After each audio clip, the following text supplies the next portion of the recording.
Alright guys, so I want to do a quick video here of our accident investigation process. And the good thing is it's really not a whole lot of information that you need to get for us, but there's some vital pieces that we need to make sure we get. Now what you're looking at right here is obviously our black document box, which is usually placed behind the driver's seat to the wall and or just behind here somewhere.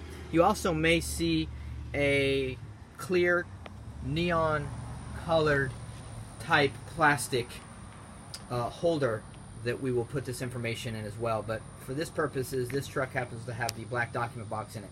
Black document box contains insurance information, registration, and incident reports, and the insurance card, as you see there on the left. And sometimes the insurance card is tucked back in here, so reach down there behind there and pull it out, and again make sure that you have the right one, which should be effective date 7/1/2017. You see here is a registration for the vehicle as well, and also right here is an incident report, which is an APT incident report. So why don't we real quick go over the incident report so you will understand what is needed and how to fill one out properly. So first thing you do, obviously, when you're involved into an accident, is you call 911. That's the number one thing. And then of course, if there's no injuries, then we'll just make sure that you call the authorities and tell them it's not an emergency, but you just need somebody to come out and write a report, which is completely okay as well.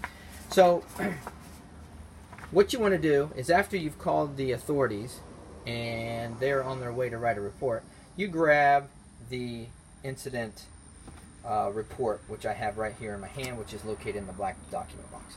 Now this first page right here needs to be filled out correctly. It's for any accident, and it needs to be filled out in its entirety. Very basic information there. Need to make sure that's done and filled out properly. Okay? Now if you turn, you'll notice these blue lines right up here. You see these blue lines right here? These blue lines here will actually tell you what section needs to be filled out. So if this says, for instance, fill this section out if non-vehicle injury. So if this was just a vehicle injury and not just a regular injury, maybe to your leg, to your arm or something, this section would be filled out for those type of injuries. If it's an injury or non-injury in a vehicle accident, you wouldn't fill that section out. So what you want to make sure is you want to make sure that you read these little blue areas right here, which will tell you whether or not that section needs to be filled out for the accident in which you're in, whether it's a physical accident or whether it's an automobile accident.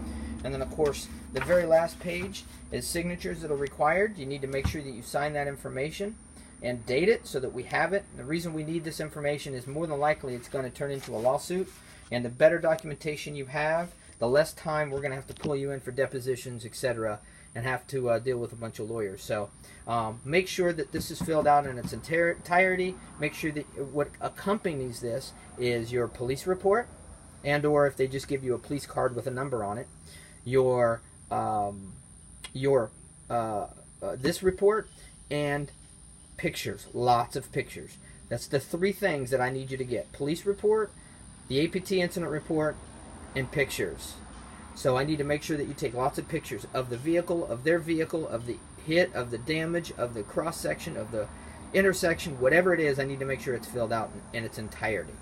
So if you have any questions, call me, which is the first thing you should do when you're involved to an accident, is give me a call or your direct supervisor, and they'll get a hold of me and we'll help you go through the step process. But remember, three things you need in an accident: incident report, police report, and pictures. Lots and lots of pictures. Now as far as drug testing, obviously all of your incidents require drug testing. If you were not cited for the incident, you get drug tested and you can go back to work.